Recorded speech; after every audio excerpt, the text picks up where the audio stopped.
ونستغفره ونعوذ بالله من شرور أنفسنا ومن سيئات أعمالنا من يهده الله فلا مضل له ومن يضلل فلا هادي له وأشهد أن لا إله إلا الله وأشهد أن محمدًا عبده ورسوله أما بعد فإن خير الحديث كتاب الله وخير الهدي هدي محمد صلى الله عليه وسلم وشر الأمور محدثاتها وكل محدثة بدعة وكل بدعة ضلالة وكل ضلالة في النار. قال النبي صلى الله عليه وسلم إن الله فرض فرائض فلا تضيعوها وحد حدودا فلا تعتدوها وسكت عن أشياء رحمة لكم غير نسيان فلا تبحثوا عنها. محترم بھائیو، عزیز بزرگوں اور دوستوں، اللہ کے پیغمبر علیہ السلام کے پاس جب بھی کوئی مسلمان ہونے آتا تھا، پیارے پیغمبر علیہ السلام اسے فرائض کی تلقین کیا کرتے تھے۔ توحید و رسالت کے بعد اسے یہی تلقین فرمایا کرتے تھے کہ جو فرائض ہیں، نماز، روزہ، حج، زکوٰۃ، ان کی پابندی کرنی ہے، مستقل ادا کرنا ہے۔ آپ علیہ السلام مسجد میں تشریف فرما تھے، صحابی فرماتے ایک آدمی آیا، دیہاتی، جنگلات کا باسی، بدوی، اس نے اپنی اونٹنی مسجد کے باہر کھونڈی تھی، وہاں باندھی، کھونڈے کے ساتھ اونٹنی باندھنے کے بعد اندر آیا اور بلا تاخیر آتے ہی کہنے لگا من محمد صلی اللہ علیہ وسلم۔ اللہ کے پیغمبر علیہ السلام ایک سادہ آدمی تھے، کوئی تصنع، بناوٹ اس طرح کا معاملہ تھا ہی، اس لیے جب باہر سے کوئی بندہ آتا تھا، اس نے نبی کریم علیہ السلام کی زیارت نہ کی ہوتی تو اس کو پتہ نہیں چلتا تھا کہ آپ کا اسلام کون ہے۔ زمین پہ بیٹھے ہوتے، سادہ سا لباس پہنا ہوتا، کوئی کرم و فر نہیں تھی۔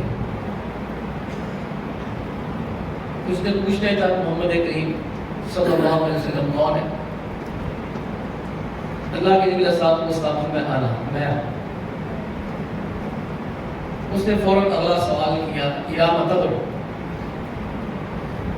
یہ آپ کی دعوت کیا ہے، آپ کا پیغام کیا ہے؟ اللہ کے پیغمبر علیہ السلام نے انہیں توحید و رسالت کی تلقین کی اور ساتھ ہی فرمایا روزانہ 5 نمازیں پڑھا کرتے ہیں۔ انہوں نے فوراً کہہ دیا اب غیر ذالک، بس کہ اور بھی؟ پیارے پیغمبر علیہ السلام بس دن میں 5 نمازیں پڑھنی ہیں، پابندی کرنی، اور ساتھ ہی ارشاد فرمایا اگر اللہ تعالیٰ مال دے دے، نصاب پہ پہنچ جائے، سال گزر جائے تو زکوٰۃ دینی ہے۔ اس نے کہا اب غیر ذالک، سال میں ایک دفعہ ہی زکوٰۃ دینی ہے یا زیادہ بھی دینی ہے، اور مواقع بھی ہیں کہ دینے کے؟ پیارے پیغمبر علیہ السلام فرمایا نہیں بھائی، واجب ایک دفعہ ہی ہے، الا تطوع، تم نفلی صدقہ خیرات کرنا چاہو تو اچھی بات ہے، نہ کرو تو برائی ہوئی۔ پھر فرمایا سال میں 1 ماہ کے روزے رکھتے ہیں، رمضان کے، ہر سال پابندی کے ساتھ۔ اس نے پھر سوال کر دیا اب غیر ذالک، مہینے کے علاوہ بھی رکھتے ہیں؟ آپ اسلام نے پھر وہی جواب دیا، نہیں بھائی یہی فرض یہی ہے، پابندی انہی کی لازمی ہے، اس کے علاوہ کرو گے تو اچھی بات ہے، نہ کرو تو گناہ ہوئے۔ حج کا بتایا حج سال میں ایک دفعہ فرض ہے اگر تم صاحب استطاعت ہو۔ انہوں نے پھر سوال کیا اب غیر ذالک کے اس کے علاوہ بھی؟ آقا علیہ السلام نے پھر وہی جواب دیا، الا تطوع، لازمی نہیں ہے، اگر تم نفلی حج یا عمرہ کرنا چاہو تو اچھی بات ہے۔ انہوں نے یہ ساری بات سنی، گفتگو سنی اور کہنے لگے والذی بعثک بالحق لا ازید علی ھذا ولا انقص، اس ذات کی قسم جس نے آپ کو دین حق دے کے بھیجا ہے، جو چیزیں آپ نے مجھے بتا دی ہیں، جن کی پابندی کا کہہ دیا ہے، جو فرائض مجھے بتا دیے ہیں، میں اس سے زیادہ بھی نہیں کروں گا، اس سے کم بھی نہیں کروں گا۔ کہ میں آپ کے ساتھ وعدہ کرتا ہوں میں پابندی کروں گا فرائض۔ شاپی فرماتے اتنی بات ہوئی وہ پتہ چل دیا ہوا، تھوڑا سا آگے گیا تو اللہ کے نبی صلی اللہ علیہ وسلم نے منصر رہو ان ينظر الى رجل من اهل الجنه فينظر الى هذا، میرے صحابہ جس کا دل کرتا ہے دنیا میں جنتی دیکھ لے وہ اس بندے کو دیکھے۔ یہ فرائض کی پابندی اس نے کی نہیں، پختہ ارادہ کر کے اعلان کر دیا بس ٹھیک ہے، بات ختم نہیں ہوئی، قصہ ختم نہیں ہوا۔ آپ نے سب نے اتنا فرمایا جو جنتی دیکھنا چاہتا ہے اس بندے کو دیکھے۔ یہ فرائض کی پابندی کا اقرار سچے دل سے کوئی معمولی بات نہیں ہے۔ جب صرف اقرار کرنے والا جنتی ہو گیا تو اعمال کرنے والا، پابندیاں کرنے والا، اس کی تو بڑی جنتیں ہوتی ہیں۔ صحابی فرماتے وہ اتنا کہہ کے چل دیا، اونٹنی کی رسی کھولی بیٹھا، اونٹنی کا پاؤں پھسل گیا، وہ بیچارہ نیچے گر گیا، اس کی گردن کا منکا ٹوٹ گیا۔ اللہ کے نبی علیہ السلام اسی وقت اٹھے، تیزی سے بھاگے، آپ کی چادر مبارک نیچے گر گئی۔ پیارے پیغمبر علیہ السلام نے چادر مبارک کو صرف پکڑا، ہاتھ میں ایسے کر کے رکھا، لی نہیں، اور فوری طور پر جا کے اسے اپنی گود میں اس کا سر رکھ لیا۔ کتنا خوش نصیب بندہ ہے، سر وقت تیزی میں اپنا اس کا زیر پائے ہے، یہ نصیب اللہ پر لوٹنے کی جائے ہے۔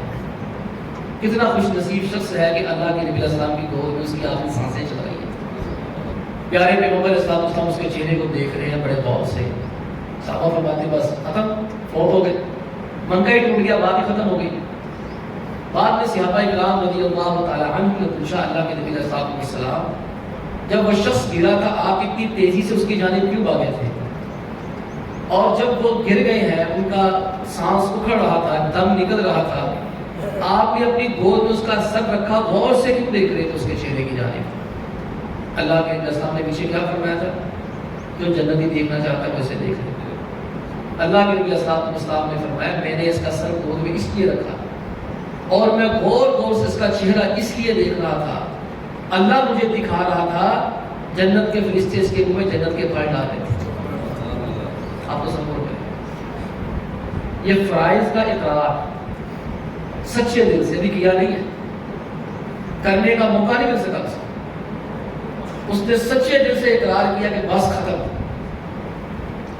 ہم بھی یہاں بیٹھے سچے دل سے اقرار کر لیں، جو مستقل نمازی نہیں ہے، مستقل روزے دار نہیں ہے، زکاتوں میں ڈنڈیاں مارتے ہیں، پیسہ ہونے کے باوجود نہیں جاتے حج عمرہ کرنے کے لیے، وہ اسی سیاپی کی طرح سچے دل سے اقرار کرے تو انشاءاللہ تعالیٰ وہ بھی جنت۔ اگر اس دوران موت آ گئی، اگر موقع مل گیا تو پھر اللہ نے پتہ نہیں کتنی جنتیں دے دی۔ تو آپ یہاں سے اندازہ کر سکتے ہیں جو فرائض کی اہمیت کس قدر زیادہ ہے نگاہ شریعت میں۔ اللہ کے نبی صلی اللہ علیہ وسلم ایک حدیث میں ارشاد فرماتے ہیں الصلوات الخمس، میں 5 نمازیں پڑھنی ہے روز، والجمعۃ الی الجمعہ، اور جمعہ کو نہیں چھوڑنا، اذان سے پہلے مسجد میں پہنچنا ہے۔ جمعہ یہ نہیں ہوتا کہ 5 منٹ رہ گئے تو ہم آ گئے۔ اللہ کے بندو جمعے کا ثواب اس وقت تک رہتا ہے جب تک امام صاحب خطیب صاحب ممبر پہ آ نہیں جاتے۔ جیسے ہی خطیب ممبر پہ بیٹھ گیا اس کے بعد ثواب کوئی نہیں ملنا، ایک ہے ثواب ملنا، ایک ہے فرض ادا ہو جائے گا، فرض اس کا ادا ہو جائے گا انشاءاللہ، وہ ہم نے نہیں کرنے، وہ اللہ نے کرنے، وہ ہمارا معاملہ نہیں ہے۔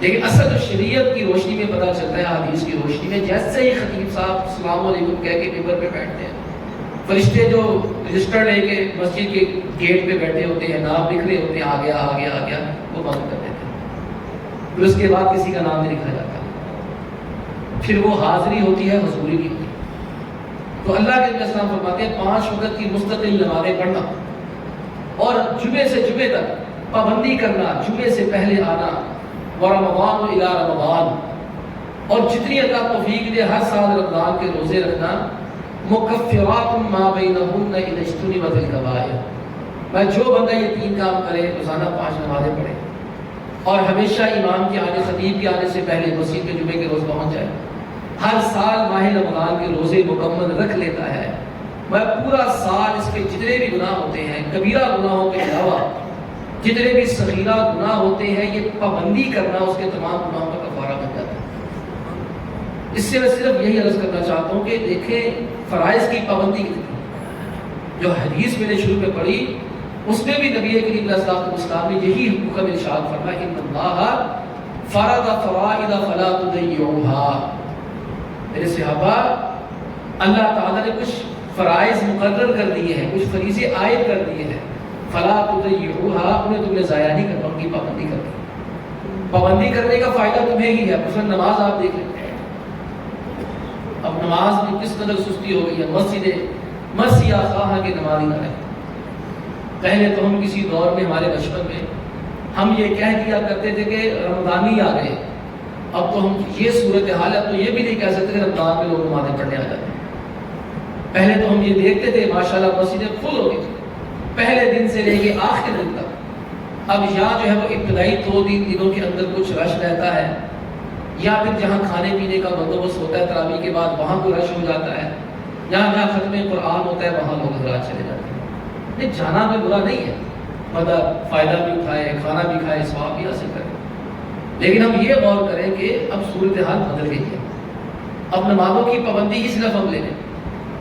اللہ کے نبی صلی اللہ علیہ وسلم نے اس کی مستقل پڑھنے کی ترغیب دی، پابندی کی ترغیب دیتے ہوئے کس طرح سمجھایا۔ میرے صحابہ تمہارا کیا خیال ہے؟ آ رہا تھا، مجھے ایک بات تو بتاؤ، لو ان نهرا بباب احدكم يغتسل فيه كل يوم 5 مرات هل يبقى من درنه شيء؟ صحابہ تمہارا کیا خیال ہے اگر کسی بندے کے گھر کے باہر ایک نہر چل رہی ہے، ایک نہر چل رہی ہے، یغتسل فیہ کل یوم 5 مرات، وہ 5 وقت روزانہ اس میں نہاتا ہے، ہل یبقی من درنہ شیء، 5 مرتبہ کوئی دن میں نہائے مستقل، کیا اس کے جسم پر بھی گرد و غبار میں محل کچھ رہے گا؟ وہ بندہ تو بڑا ہی خوبصورت نظر آئے گا، وہ بندہ تو بڑا اچھلا چمکا چمکا نظر آئے گا، نہ خوبصورت پیارا لگے گا کہ ہر وقت نہلایا دھلایا پیارا صاف ستھرا۔ میں کیا خیال ہے کسی کے گھر کے باہر نہر وہ 5 مرتبہ نہاتا ہے، گند رہے گا جسم کے اوپر؟ صحابہ فرمائے نہیں، میں فذالک مثل الصلوات الخمس، میں یہی 5 نمازوں کی مثال ہے۔ جو بندہ دن میں 5 نمازیں ہمیشہ پڑھتا ہے، یمحو اللہ بہن الخطایا، اللہ تعالیٰ مستقل 5 نمازیں پڑھنے کی وجہ سے اس کے سارے گناہ معاف کرتے ہیں۔ اگر پابندی پہ ثواب ہے تو پھر پابندی نہ کرنے پہ پھر سزائیں بھی ہیں۔ میرا سوچے پابندی کی کری، کیا تو کیا، نہیں کیا تو نہ کیا، یہ کام نہیں چلنا، یہ سستیاں نہیں چلیں۔ فَإِن تَابُوا وَأَقَامُوا الصَّلَاةَ وَآتَوُا الزَّكَاةَ فَإِخْوَانُكُمْ فِي الدِّينِ۔ اب فرائض صرف نماز نہیں ہے، نماز ہے، روزہ ہے، حج ہے، زکوٰۃ ہے۔ اب جو نماز نہیں پڑھتے ہیں، آپ ان کے بارے میں صحابہ کرام رضی اللہ تعالیٰ عنہ کے معاملات دیکھیں، جنہوں نے زکوٰۃ دینے کے لیے سستی کا مظاہرہ کیا، دیتے وقت انکار کیا، ان کو تو صحابہ نے مسلمان ہی نہیں مانا۔ صحابہ فرماتے جو مسجد میں نماز نہیں پڑھنے آتا تھا، وہ ہمارے دل میں اس کے بارے میں 3 تصورات پیدا ہوتے تھے، یا تو بیمار ہے اس لیے نہیں آ رہا، یا وہ بیمار ہے اس لیے نہیں آ رہا، یا وہ منافق ہے اس لیے نہیں آ رہا، یا وہ مر گیا ہے تو اس لیے نہیں آ رہا۔ ہم باہر جا کے معاشرے میں دیکھ لیں، اپنی طرف جائزہ لیں، نماز ہوتی ہے، اذان ہوتی ہے، اب لوگ مر تو نہیں گئے، زندہ ہی ہیں سارے لوگ، مرے تو نہیں، یا لوگ کاروبار کر رہے ہیں، مصروف ہے تو بیمار بھی نہیں ہے. ظاہر بات ہے کہ بندہ بیمار ہوتا ہے تو گھر کے اندر ہی رہتا ہے نا, باہر تو نہیں گھوم سکتا.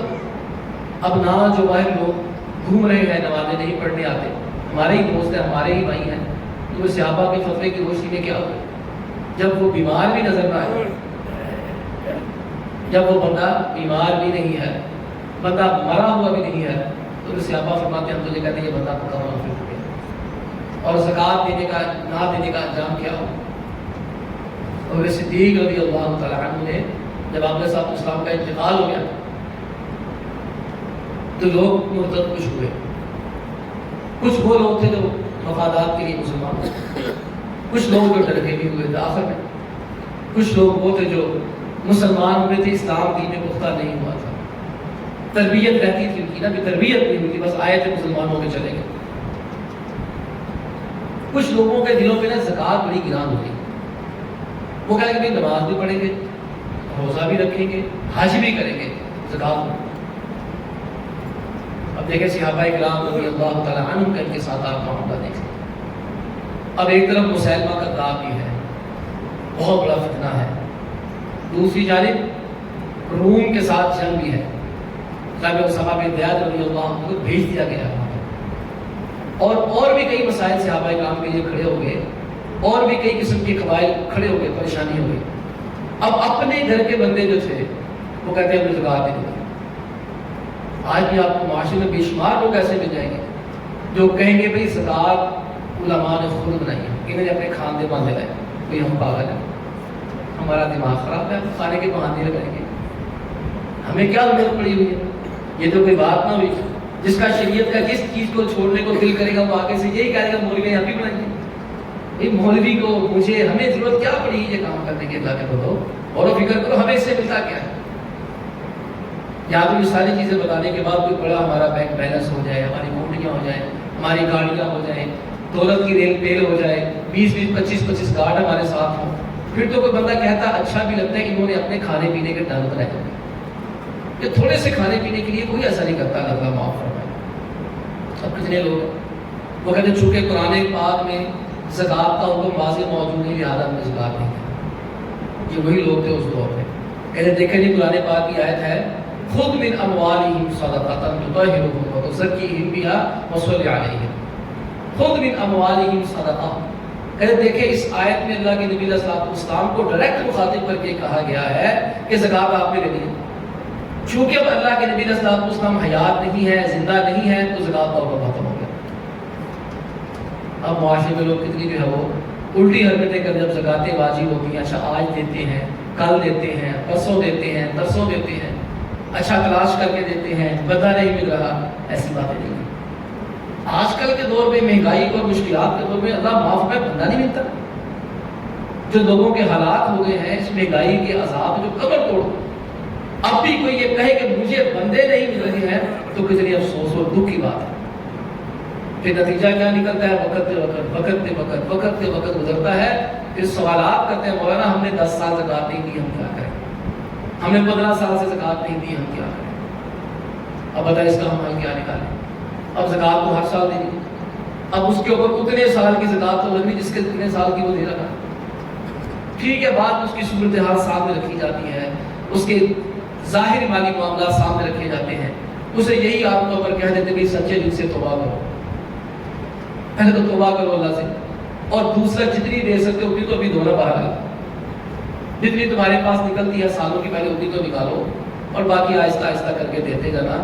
اس دوران اگر مر جاؤ گے تو اللہ کی رحمت سے بڑی امید اللہ معاف کر دے. تو توبہ سے سارے گناہ جو معاف ہو جاتے ہیں. اب یہی مسئلہ یہاں کھڑے کہتے ہیں ہم نے زکوٰۃ دینی نہیں. اب صحابہ کرام رضی اللہ تعالیٰ عنہ تیار ہو گئے. بکر صدیق رضی اللہ تعالیٰ عنہ نے فیصلہ کیا کہ میں زبردستی زکوٰۃ لینی ہے, چھین لی, میں زبردستی لے کے دکھاؤں. یہ وقت کے حکمران کا فرض بنتا ہے کہ اگر کوئی بندہ زکوٰۃ میں سستی کمی کوتاہی کا مظاہرہ کرتا ہے, فریضہ ہے, حکمران زبردستی اس سے زکوٰۃ چھین لے. یہاں ٹیسٹ تو زبردستی لیے جاتے ہیں, کبھی اس کی گنجائش نکلتی ہے, کسی وقت اس کی گنجائش نہیں نکلتی ٹیکس کی, لیکن زکوٰۃ تو ویسے اللہ تعالیٰ کا فرض کیا ہوا فرض ہے. حکمران ٹیکس میں کتنی جو ہے وہ جستجو دکھاتے ہیں, کتنی سختیاں کرتے ہیں. کبھی آپ بل دیکھیں اپنا, کبھی آپ سوئی گیس کا بل دیکھیں, پانی کا بل دیکھیں, بجلی کا بل دیکھیں, کبھی آپ جو پتیاں خریدتے ہیں وہ دیکھیں، کبھی صابن کے جو ڈبے یا خریدتے ہیں کبھی ان کے اوپر دیکھیں، کبھی آپ کسی فاسٹ فوڈ کھانا کھانے کے لیے کسی ریسٹورینٹ میں ہوٹل میں چلے جائیں، وہاں جی ایس ٹی بنی کیا کیا لگا کے آپ کو دھکے سے ٹیکس لے رہے ہیں۔ وہ کتنا زیادہ پتہ ہے، زکوٰۃ تو کچھ بھی نہیں۔ ابو بکر صدیق رضی اللہ تعالیٰ عنہ نے ایک مجلس شورا تھی جس میں عشرہ مبشرہ صحابہ رضی اللہ تعالیٰ عنہ جو زندہ تھے وہ شامل تھے۔ 6 صحابہ نے کہہ دیا زکوٰۃ کا معاملہ پینڈنگ میں رکھے، ابھی دینے کی ضرورت کی، حالات صحیح نہیں، آپ اس کو چھوڑ دیں۔ ابو بکر صدیق رضی اللہ عنہ حالات، ان کی بات ایک اعتبار سے صحیح سمجھ آتی تھی، ان کا اشتہار تھا، ان کی سوچ کا دیکھنا اب مرتدین بھی ہیں، نبوت کے دعوے دار بھی ہیں، روم والوں کے ساتھ ہماری جنگ بھی چل رہی ہے، اب میں کیا کروں؟ آپ کیا کریں؟ آپ ایسا کریں، بندے مدینے میں ہے کوئی نہیں، ابھی روم کے ساتھ جنگ مکمل کر لیتے ہیں، مسلمہ کذاب کو ختم کر لیتے ہیں، اس کے بعد ان کی گوشت ماری کر کے زکاتیں بھی لے لیں گے۔ 7 صحابہ 8 صحابہ اس وقت تیار تھے، 6 نے کہہ دیا کہ آپ نہ بھی ٹھہر جائیں، عبداللہ بن عوف نے، طلحہ نے، زبیر نے، بن عوام رضی اللہ تعالیٰ عنہ نے کہہ دیا، 6 نے کہہ دیا آپ نہ۔ جناب ابو بکر صدیق رضی اللہ تعالیٰ عنہ نے عمر فاروق کو مخاطب کیا، عمر تمہارا کیا خیال ہے؟ ان کا خیال تھا کہ عمر تو بڑا دلیر اور دبنگ آدمی ہے، یہ میری حمایت کرے گا۔ عمر فاروق رضی اللہ تعالیٰ عنہ نے کہہ دیا کہ ابھی حالات کا تقاضا یہی ہے، ابھی رہنے دیتے ہیں۔ عمر صدیق رضی اللہ عنہ کو بڑا دکھ ہوا، غصہ لگا، ایسے ہاتھ مارا، جب باب فی الجاہلیت خوار فی الاسلام، عمر جب تو مسلمان نہیں تھا تو بڑا دلیل ہوتا تھا، اسلام لا کے دیری کہاں چلے گی؟ اس لیے ہم کہتے ہیں اللہ کے نبی صلی اللہ علیہ وسلم کے بعد اس امت میں سب سے زیادہ بہادر ابو بکر صدیق رضی اللہ تعالیٰ عنہ، ان کا ردہ جناب فاروق رضی اللہ تعالیٰ عنہ سے بھی زیادہ ہے، اس لیے کہ جو فاروق ہوتا ہے وہ فرق کرتا ہے معاملات میں، معاملے کو سمجھنا چاہتا ہے، پہلے سمجھ لوں پھر میں کروں گا۔ جو صدیق ہوتا ہے وہ سمجھ میں آئے نہ ہے وہ کام کر دیا کرتا ہے۔ میں نے کہا نہیں، رہنے دیا، بھی ٹھہر جائیں، جیتنی رجوت بنصرتک وجئتنی بخذلان، عمر مجھے تھا کہ تو میری مدد کرے گا، تو مجھے ذلت والے مشورے دے رہا ہے۔ کہتے دیکھا کو وہ احادیث پڑھے، آپ حدیث میں آتا ہے آپ کے سامنے فرمایا اگر وہ نماز پڑھ لیں، اگر وہ توحید کا اقرار کر لیں تو پھر میں نے ان کو کچھ نہیں کہنا۔ صدیق رضی اللہ تعالیٰ عنہ پوری حدیث پڑھ کے سمجھائی اور فرمایا تم لوگوں نے میرا ساتھ دینا کہ نہیں دینا ہے، میں نے جہاد کرنا ہے، تم لوگوں نے میرے ساتھ چلنا کہ نہیں چلنا، اللہ کی قسم اگر مدینے کے کتے امہات المومنین کے لباس کو بھی نوچ لیں تو میں نے ان لوگوں سے زکوٰۃ دینی ہے جو زکوٰۃ نہیں دیتے ہیں۔ پھر ساتھ ایک اور جملہ کہا، کہتے میں اللہ کی قسم اٹھا کے کہتا ہوں، پہلے تو معاملہ بکریوں کا تھا، پہلے معاملہ اونٹوں کا تھا، پہلے معاملہ جانوروں کا تھا، بیل گائے کا تھا، اللہ کی قسم ہے اب میں نے زکوٰۃ میں اونٹ بھی لینے ہیں، بیل بھی لینے ہیں، گائے بھی لینی ہے، بکری بھی لینی ہے، اور میں نے ان جانوروں کو باندھنے کی رسی بھی، پیسے بھی مجھے لینے، اب میں نے رسی بھی لینی ہے ان سے۔ نتیجہ کیا نکلا؟ لے کے دکھائیے۔ ان لوگوں کو تاریخ کے اندر، سیرت کی کتابوں کے اندر مرتدین زکوٰۃ میں شمار کیا جاتا ہے۔ اللہ کے بندوں، پابندی صرف نماز کے لیے زکوٰۃ کی ہے، اگر کریں گے تو فائدے ہی فائدے ہیں، جنت ہی جنت ہے۔ اگر زکوٰۃ فرض کرے تو نہیں دیتا تو نتیجہ کیا نکلنا ہے؟ وہی خزانہ، وہی مال۔ اللہ نے قرآن پاک میں فرمایا ہے نا، وہ لوگ جو سونا چاندی ذخیرہ کرتے ہیں، اقتناص کرتے ہیں، تجوریاں بھرتے ہیں۔ تجوریاں بھرنا مسئلہ نہیں ہے، میرا بھی دل کرتا ہے، آپ کا بھی کرتا ہے، اللہ ہم سب کو بے تحاشا تجوریاں دے، میں کسی کی حاجت نہیں کرے، لیکن مسئلہ کیا؟ لا ينفقونها فی سبیل اللہ، وہ اللہ کی راہ میں خرچ نہیں کرتے، زکوٰۃ نہیں دیتے۔ یوم یحمى علیہا فی نار جہنم فتکوی بها جباہهم وجنوبهم وظہورهم۔ اللہ فرماتے ہیں قیامت کے دن ان کا جو سونا اور چاندی ہے نا، اللہ تعالیٰ وہ جہنم کی آگ میں گرم کریں گے۔